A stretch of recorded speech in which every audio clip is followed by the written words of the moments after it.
Welcome to the Sens Spotlight Podcast, brought to you by the Sick Podcast Network. Before we get started, bet the beauties with Betway and scan the QR code on the screen or click on the link in the details section to create an account and download the app. Must be 19 plus. Please play responsibly. Betway is an official sponsor of your Ottawa Senators. Also, don't forget to like and subscribe. That really helps out the show, and hit that hype button on YouTube. Yesterday afternoon's game was a heartbreaker. Senators played really well, but one bad play with 30 seconds left meant that they were unable to even grab a point from the in defeat, and it's going to be a tough sledding moving forward. And we have it all with Pierre McGuire once again on our post-game show, so it should be fun despite the loss, and there's a lot of positive to dig into and obviously some negative. So hit it, Shane. Turn up your volume. Because you're about to listen to The Sick Podcast. Sens Spotlight. Here's Alfredson, bursts of speed, gets a shot away, score! Daniel Alfredson ends the game in overtime and sends the Ottawa Senators to the Stanley Cup Final for the first time in franchise history. The sickest Ottawa Senators podcast. It's gonna be sick. Once again, we are joined by Pierre McGuire. Pierre, what a heartbreak for the Senators, playing really well for the majority of the game and finding a way to lose once again. I hear that call by the late Dave Strader about Daniel Alfredson putting the Senators into the Stanley Cup Final, Alex, in 2007. I would have liked to have heard what Minnesota radio would have been doing on Joel Eriksson's game-winning goal with 24 seconds to go in the third period. That was a weird goal. It was a great play by Marcus Johansson. It was close to being a high stick, but it definitely was not a high stick. I'm sure there's some conspiracy theorists in Ottawa really upset about it, but it never touched the stick. So Matt Boldy. So I look at the whole thing. It's a solid win for Minnesota, especially when you look at their roster because of injuries and because of the massive trade they made to get Jack Hughes. But I also saw, and I'm proud of you for saying it, so many good things for Ottawa, starting with the top line. That's as well as I've seen Brady play all season. Brady was outstanding. He had 5 shots in the game. He had 4 hits. He was a dominant player. Nobody wanted to go close to him. Nobody wanted to mess with Brady at all. Stützle had with a goal and an assist. He had 3 shots on goal. He had 4 hits. And Zetterlund, he didn't get any points. He had 7 shots on net. That line was fantastic. And we were talking about it before we came on. 14 shots from the top line out of the 36 the team had total. But this is the one that blows me away. 30 hits for Ottawa in the game. 12 of those hits came from the top line. All 3 guys had 4 hits. That's a fantastic performance by that line. They were incredible, and I thought the Perron, Cousins, Batherson, they had a really good start to the game as well. Like at 5-on-5, the Senators outplayed Minnesota 100%. For the vast majority of the game. I think when Minnesota got that early goal in the second period, and even into basically for that 10-minute stretch, even when they got the second goal as well, they had kind of took hold of the game, and Marilina made a couple big saves. But all in all, the Senators played really good away against a really good team. Obviously, missing a couple guys without Quinn Hughes returning to the lineup because of that big trade, but still a pretty good team. And Jesper Wallstedt was unbelievable. It feels like every time the Senators play a team, they get the best from their goaltender, and they're probably going to get that again with Connor Hellebuyck, which you were calling for. He's going to likely be in net on Monday. So the Senators have been getting stymied by goalies, and likely will have another tough test. But I think overall, the problem with this team right now is a couple little things. It's like those fine margins are leading to the losses right now. They're not getting outplayed. They're playing relatively well. And if you could go back, they're 2-6-0 in the last 8 games. I think if you replayed those games the way the Senators played, 9 times out of the 10, the Senators would be 4-4 at least, maybe even above 500 the way they played. But unfortunately, that's not how hockey works. And that play by Tyler Kleven in the end of the game just can't happen. I don't know why Jake Sanderson's not on the ice. The problem was he was on the power play with 4 minutes left. Then he took that shift. He came off the ice for Tyler Kleven. In my opinion, I have Jake Sanderson on the ice in the last minute of the game when I'm trying to get a point. I get it, but that's how and I don't blame Travis Green necessarily for the loss, but I think it's just like he has to have the right personnel on the ice at the right time. Part of what affects that decision making, and I agree with you, I think it's a very valid point, and you're not picking on the coach at all. You're just stating the fact. I'll tell you that they played a short bench again. Nick Cousins was short. Halliday was short. McDermott, I don't think McDermott played 3 minutes in the game. He might have, but I don't believe he did. And so they're playing a short bench, number one. Number two, I always talk about slotting. It's a coaching term, but it's an important term for people to know and understand. Without Shane Pinto and without Tommy Shabbat, the slotting changes for everybody. And also no Lars Eller. I keep forgetting to bring up Lars, and I should. It's not out of disrespect. I'm a huge fan of the person and a huge fan of the player. He's getting older. No question, there are miles on the odometer, but he's still a valuable component to this team, and he knows how to win. But when you don't have those three guys, but in particular the first two, Pinto and Shabbat, and you talked about Clevin, your slotting is off. Your slotting's off, and this is a problem for this group right now. And so they're going to have to put their nose to the grindstone on Monday up in Winnipeg. Winnipeg's coming off a very big win. Played their best game of the year. Yeah, they probably did, and I think it's because of urgency. They understand what's going on. And so they're going to be riding high going into the game Monday night against Ottawa. Yeah, I think, it's weird.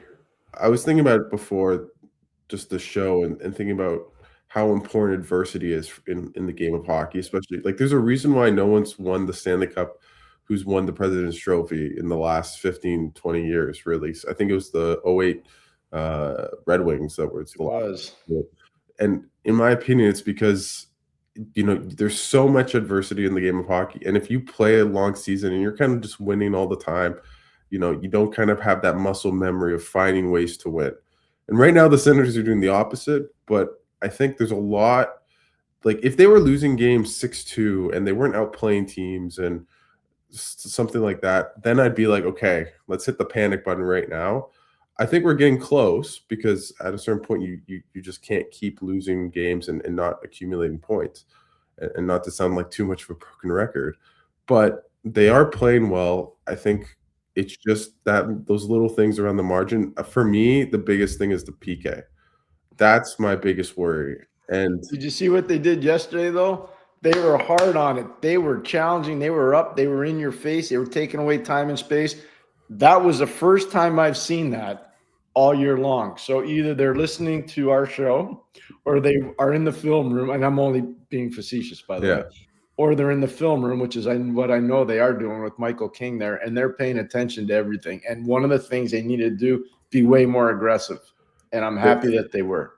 And they were that for the first two kills. No notes. Perfect penalty killing, super aggressive, super disruptive. Even on the third one where they gave up that goal, Tim Stützle had a chance. I think there was another chance on that. But the problem was at the end, they got tired. And because of their diamond formation, there's too many times where a guy just sits right beside one of the far posts and just taps it. And it's back-to-back games where there's been a tap in. And that's why I like the box is you just have the man. You have both sides, and you just don't give as much space and time. And that's my issue with the Senators. Are you alluding more to the Hartman goal? Yeah. Down low, So there was a miscommunication on a switch down low. It's going to happen, Sure. Stuff happens down low. And so you could see Mantan-Paulo was a little late reacting. Jensen was a little slow getting over. It's just, again, tired, not a lot of communication, and the puck ends up. And Hartman, to his credit, did a really nice job being a nuisance in that situation. He really did. What I thought was one of the bright spots, too, and I apologize, I should have brought it up at the beginning. I love what Ridley Gregg did with Ryan Hartman. And I can tell you right now, Ryan Hartman's a tough kid. He's a really, really, really tough. That took a lot of intestinal fortitude for Ridley Gregg to do that. And I think a lot of people are speculating, it's because of a hit that Hartman made earlier in the game. I'm not buying that. No. That's for what Hartman did last year when he got suspended by the league, by the way, for basically taking Timmy Stützle and pile driving his face into the ice, which cut Timmy and hurt him. I think Ridley Gregg remembered. I think the team remembered, and the reaction by Ottawa. And you told me what the Canadian feed was showing. I was watching the Minnesota feed, and We got two different stories. Tim Stützle looked like he had just scored a goal. That's how hyped he was seeing Ridley Gregg take on Ryan Hartman, and it was good for Ridley Gregg. He hasn't fought this year. He's not. I know he's known as a pest, but he isn't known as a fighter. I think he's fought a couple times in the league, but that's not really his MO. And he took Ryan Hartman. Like, it was a good tilt. Like, he got some good punches, and I think Hartman probably won, but it was pretty even for the most part. And I think you could see how much energy the team got, especially going into that third period. They were playing well. They scored that goal, the Dylan Cousins goal on the power play. Like, they played a really good game. And it's just unfortunate, but credit to Ridley Gregg, who I think has really been finding his game, not just as a fighter, I guess, but also on the ice of late too. What's really interesting about that, I kind of wish Ridley was with us right now. His last year at junior, I was out west scouting, and one of the guys I really wanted to spend a lot of time with, not just scouting, but talking to him, was Ridley. And they were in Edmonton playing the Oil Kings, and Caden Gooley and Matthew Robertson were playing for Edmonton, and good, like, really, Sebastian Kolsa was on that team, really good Edmonton Oil King team. And every time he was on the ice, Ridley was playing for Brandon, he was stirring the pot, and he was trying to engage physically. I think he was more frustrated because Edmonton was a better team than Brandon at the time, and Ridley would just try to fight everybody. So at the end of one of the games, I think I saw 2 or 3. 2 for sure, maybe 3. I said, "Hey, Ridley, can I see you for a second?" He said, Yeah, Mr. McGuire. I said, "I coached your dad." He says, "I know." I said, "Your dad was really tough." He goes, Yeah, I know." I said, "Your dad was really strong." He goes, "Yeah, I know." I go, "Your dad was really big." I go, "You're not really big. I think you are strong, and I've never seen you really win a fight. But I'm telling you, it's okay to do it. But when you get to the next level, you got to be really careful. Because if you pick the wrong guy." Yeah, and Ryan Hartman's kind of similar. That's big, why stocky guy, but he's not tall. He's like probably but he's a man, and he knows how to do his chores. And I give Ridley so much credit for that. That took a lot of intestinal fortitude. That's the long-natured way of saying I have so much respect for him after some of the meetings that we had over time. That's cool. That's awesome. The 2 things that come to my mind is, the first one was, I remember talking to Ridley, I think it was last year, but talking about, like, where do you like, he's known as a pest. Where did that come from? And he said, when I was like 14, 15, I wasn't playing too much, and I didn't feel like, and I was like, you know what, I guess I just need to play a certain way to kind of get the attention of the coaches, to kind of get underneath guys' skin. And so it was something at like 13, 14, 15, when he felt he was just smaller than other guys, but kind of had to play up. The other thing is, I think Ridley Gregg is the best at intentional running into goalies. I think he's very good at that. How many times do you feel like he like slips, kind of pokes and bumps into a goalie? He did it last night with Wallstead, I think, in the second period. He's very good at that. He's just, there's an art to it that he's slowly perfecting, and he's been he's a really good player. Like, there's a lot of talk right now with the Senators trying to find goal scorers and stuff, and maybe we can talk about that later.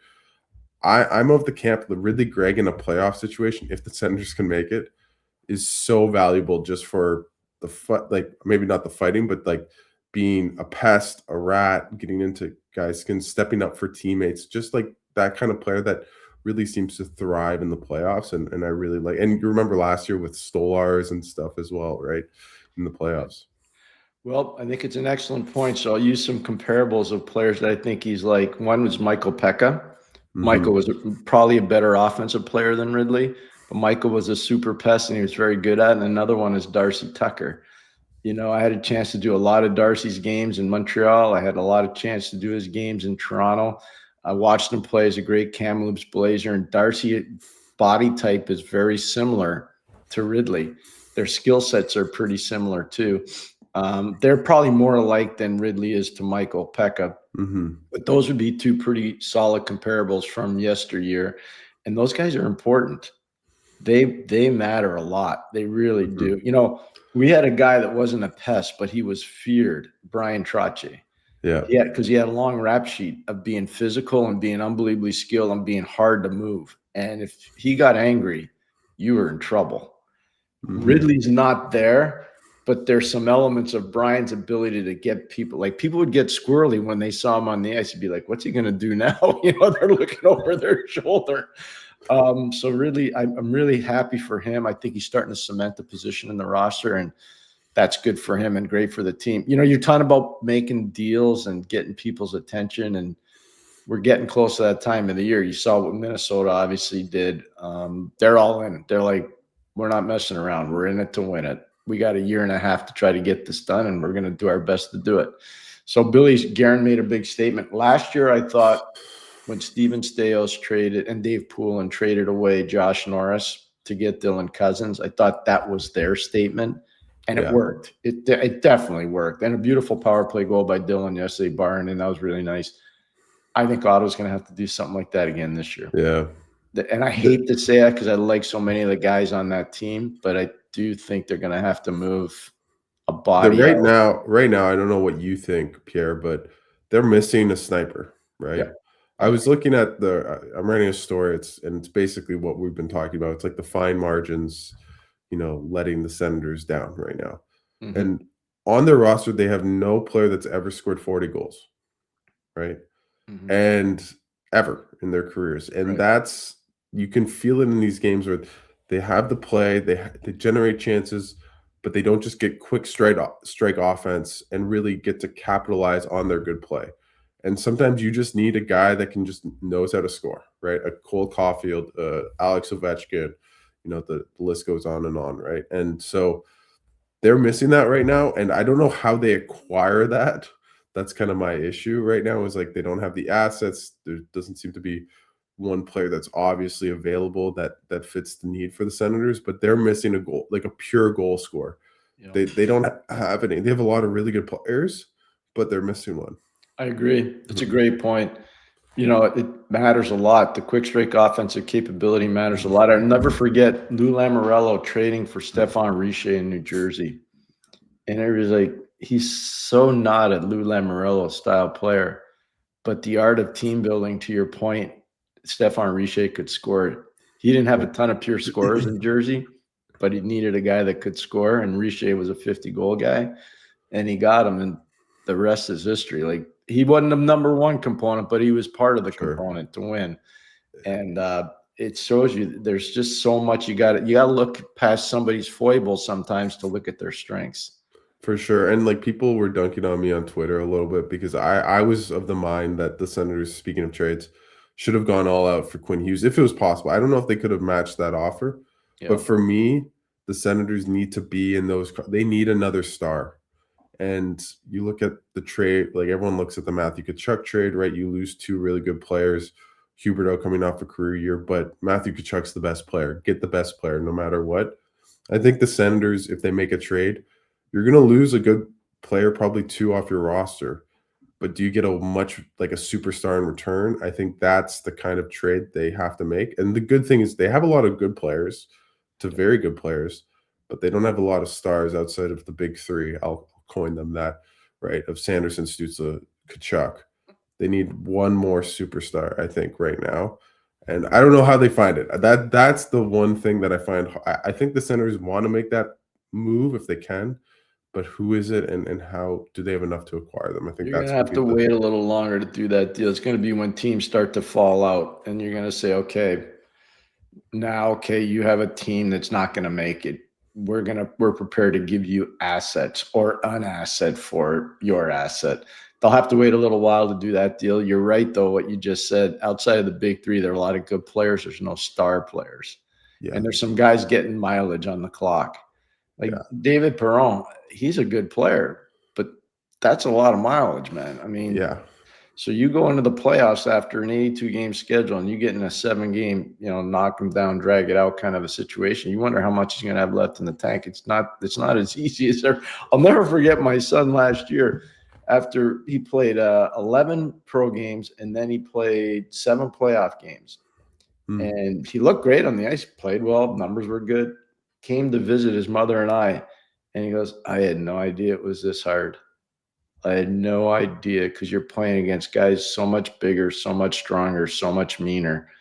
And he showed us some of the marks on it. I was like, yeah, welcome to the club, man. That's how it is. And that's not even at the NHL level. So I'm just telling you, like, it's hard. It's way harder than people think. Yeah, those guys, like, I remember talking to a former Senator, let's say, who left the team last year, but really great guy. But I remember asking him, like, everyone says everyone's banged up. Like, I'm just curious what you think of that.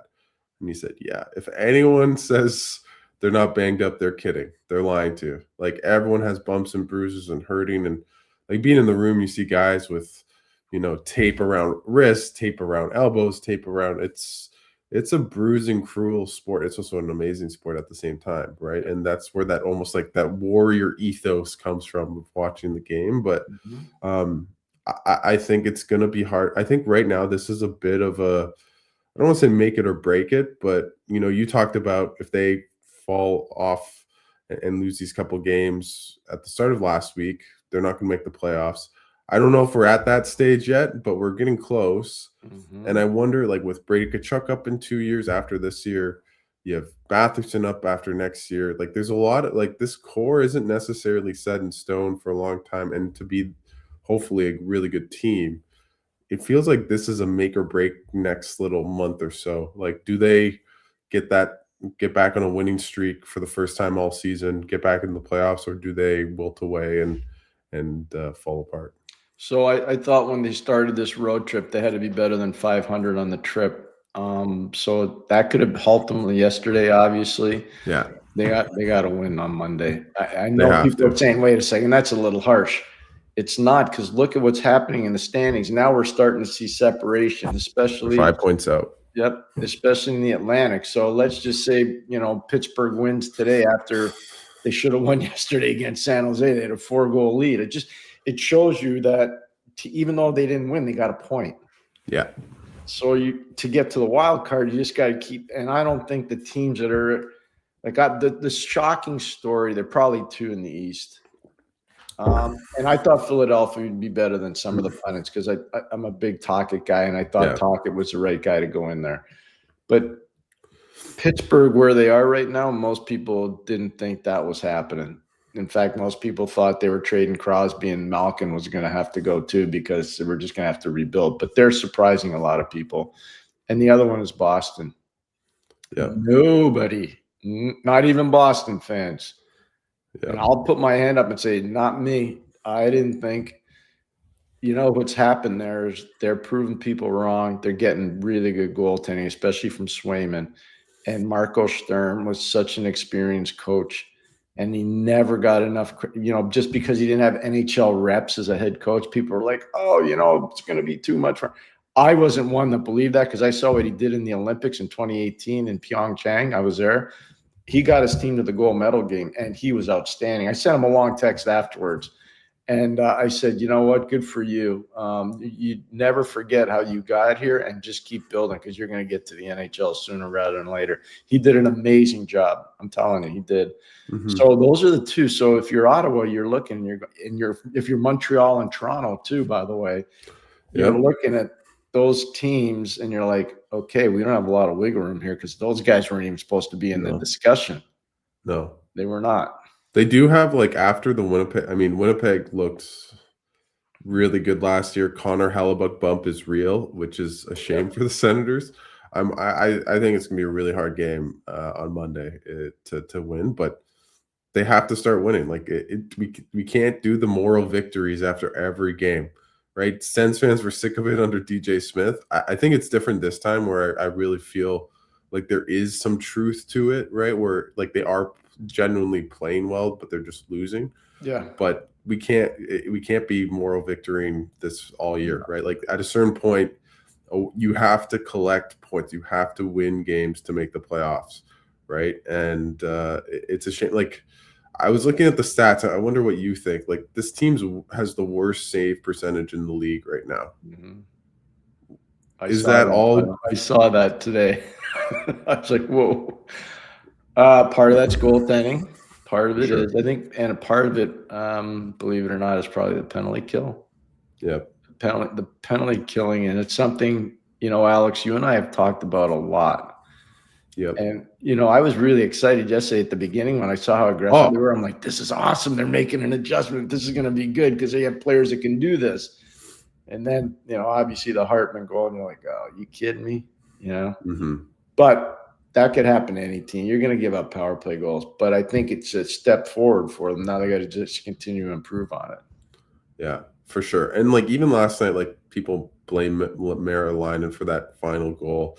I don't know how he knew that there was Eriksson Ek on the far side. He maybe a better, a more experienced goalie maybe would have understood. But I don't really put that at the feet of him. I think that first goal he probably wants back. It's not a terrible goal, but it's funny. I keep thinking this, and maybe I'm repeating myself, but it seems like every night the Senators have the second best goalie. Last night, they did yesterday, but think about in the second period though, the breakaways against him. Oh, I'm not saying no. But I'm just saying, so we focus in on the down and dirty, he could have been better on the first goal, and you're right. I think he could have too. And we look at the Eriksson Ek game-winning goal, he's got to be aware, but he wasn't. Here's the thing. I think about what happened in the second period with the odd man rushes and the stretch passes and the breakaways, and I'm like, this guy kind of did his job because that thing could have been over. And you nailed it at the beginning, at the top of the show, and I thought it was a great statement. There was a lot of good things, and there were some bad things. But one of the things that's got to get fixed is these guys got to communicate on defense. They just can't be giving up those stretch passes in the second period. And we see it a lot. We see it a lot with this group. Yeah, exactly. And it's we can maybe go into Clevin again, but he had a tough night. It's weird. Their analytics, it's all slotting. I'm telling you, for him. And their analytics are okay, but I think of the St. Louis game where they gave up a couple goals, him and Spence at the end of the game, the first St. Louis game that started this when Tkachuk came back and started this downward slope into the bottom of the standings. Obviously, New Jersey last night, they don't play terribly, but it's just those really, I don't want to say boneheaded, but really major mistakes that kill you, right? And you just have to avoid those. And I don't know if you can teach that. I think at a certain point you should be able to, but it's hard, right? But yeah, this team's it's goaltending, it's PK, it's Clevin and Spence not being good enough as a second pairing unit. Right, it's just those little things. They're not that far away. If you want to go glass half full, you get Shabbat back, you get the Pinto back, which helps the PK. Your goaltending, which has been all right, it hasn't been terrible, but just turns up a little bit and becomes good consistently or really good. You can see the pathway forward, right? But it's just a couple little things. They're not that far off, but they're also a mile away at the same time. They don't have a lot of wiggle room left, though. That's why I talked about how important this 4-game stretch was for them. It really was. And, we'll see how it all plays out, obviously. But I'm a little concerned. I'm not going to pretend with you. The Winnipeg games, whoever would have thought before Christmas, a non-conference game, a non-division game, you're saying this one's even though it's not 4 points, it kind of is. Yeah. It kind of is 4 points. Their next stretch of games they play after Winnipeg. It's Pittsburgh at home. You have Chicago at home. Then you go to Boston, and then you have Buffalo. You should, if you're the Senators, you should be saying we need to win all 4. Yeah, we're going to run the table. We are. That's what you got to look at. Those are all winnable games. I'm not saying, especially Bedard's looks. That's just unfortunate, but he looks like he's probably not going to be playing. Do you think a shoulder? It looked to me that looked like a separated shoulder, but I'm not a doctor. I know, but it didn't look. Anytime you see a player going off like this, I've seen that enough with Pinto and Norris in the past. That's kind of unfortunately where I become a doctor, I guess. You know, it's interesting that you brought that up because I didn't want to go down that road, but we were talking about how hard it is in hockey in particular once you guys start getting paid. So he's not a really big guy, and he's not an overly powerful person. That was just a routine face-off play, and he got bulldogged by a bigger, stronger, older guy. Yeah. Can you imagine if you're a top-end centerman like Pinto has to be to take face-offs, or Claude Giroux for good portions of his career? that is such a bump and grind kind of exercise. And what it does to your hands and your wrists and your back and your hips, like I don't think people realize. I won't tell you the player, but I was at an event last night, and a friend of this player was at the event with me. And it was just before the game started, all the games started. And we were talking about the player, this former NHL player. And the guy said, yeah, I'd love to play golf with you guys, but I just had my second hip replacement. This is not an old man either. Trust me when I tell you. And marquee player. And I was like, whoa, I had no idea. Yeah. And I saw it, like my buddy showed me the text from the player. I was like, wow. And this was a centerman, physical, really talented. But he's a young guy. He's not even, I don't think he's 55 years old. Yeah. Like, it's a lot harder than people think. It takes think. so much, like those guys, like the one thing, I mean, I never was a high-end athlete. I'm an okay tennis and basketball player, but I was never close to making it in anything.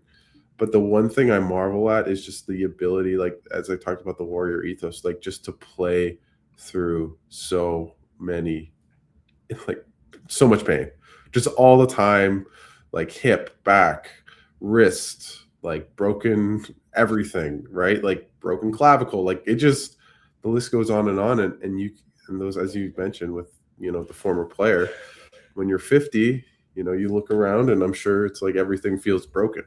Right, because everything was broken when you were 25 years old, right? At that time, playing the game, right? My wife gave me a great gift when we built our house. She says, "I'm going to give you a sauna." So every morning, really early, before I start watching tape, I go on the sauna, and I feel so good. I do. It's just totally different. That's why the show's so good. Yeah, you're just ready. It's the pregame sauna, right? And if you miss it, then the show goes to shit, like it's I keep telling Melanie, thank you. It's the best thing. Now I like doing it all the time. And then you go to the gym afterwards. It's amazing. It feels just so much better. I believe it. Just maybe on Dylan Cousins, he has 7 points in his last 3 games.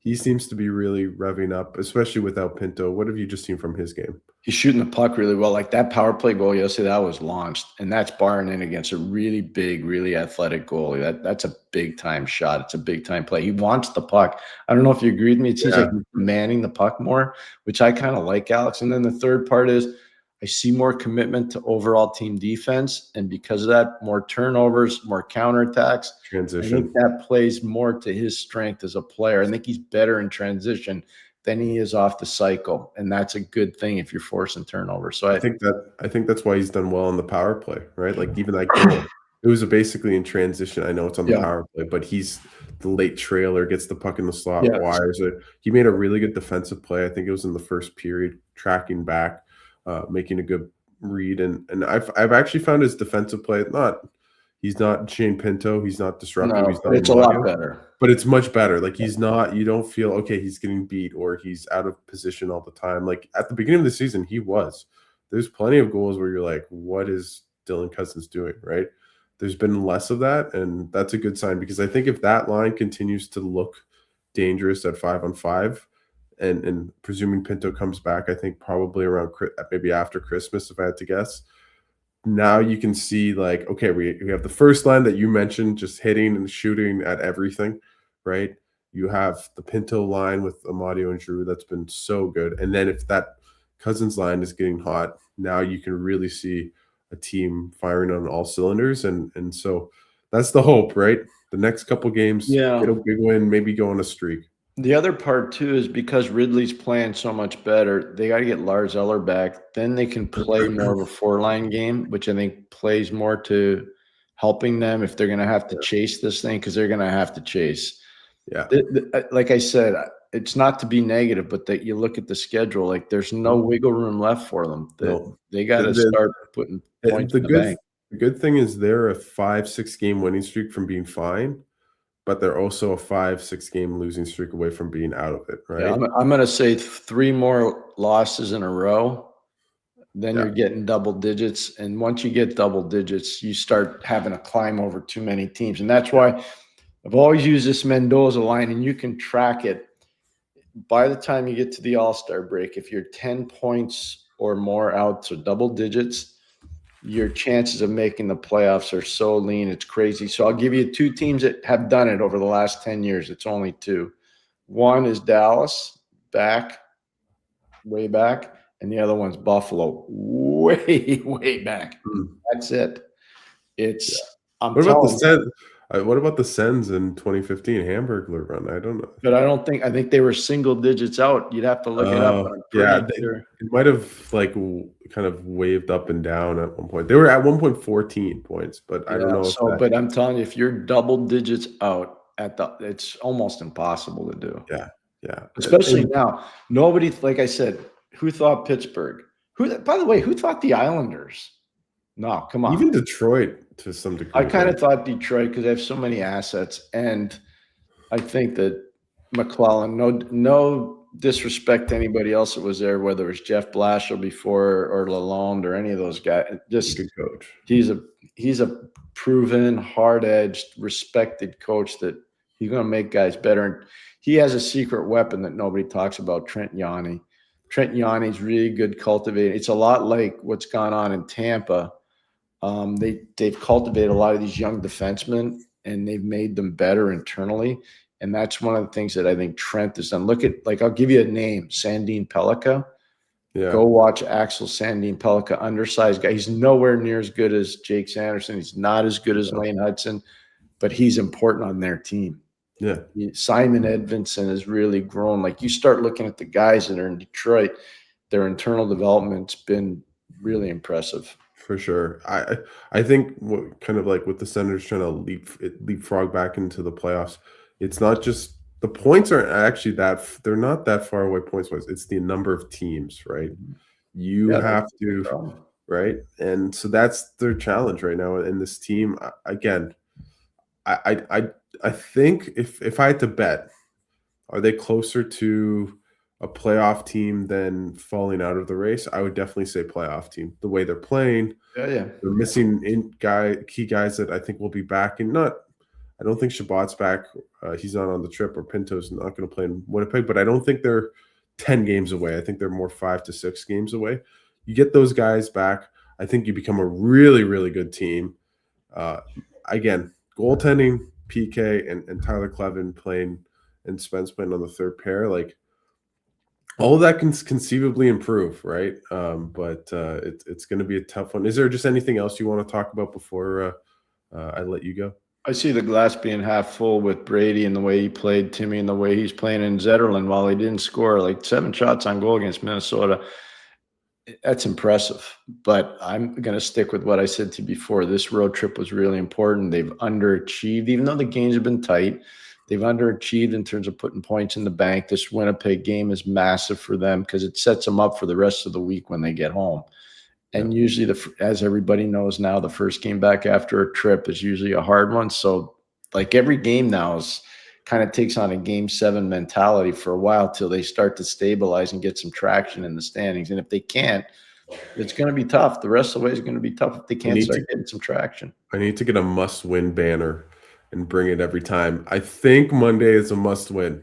We're gonna say it right now. It's a must-win. Okay. I do feel they can't come empty-handed. A point I might be. I'll take it, but I think if they lose another game in regulation, also the Senators lead the league in 1-goal losses in regulation. So I think that is a really worrisome stat, and it's also very. You can take a lot of optimism from it that they're not that far away. So hopefully they can turn it around and not lose another 1-goal game in regulation. But we'll see, and maybe they'll finally win a must-win game. So maybe because I said it, I don't know. Who knows? Maybe the hockey gods are listening. We don't know. We will find out. Pierre, thanks so much for taking the time and doing this, and we'll chat on Tuesday morning. Can't wait to talk to you, Alex. Have a great Sunday, everybody. Take care. And that's a wrap. Hope you don't miss us too much until next time. Follow the Sick Podcast Sens Spotlight on YouTube, Instagram, Facebook, Google Play, and Apple Podcasts.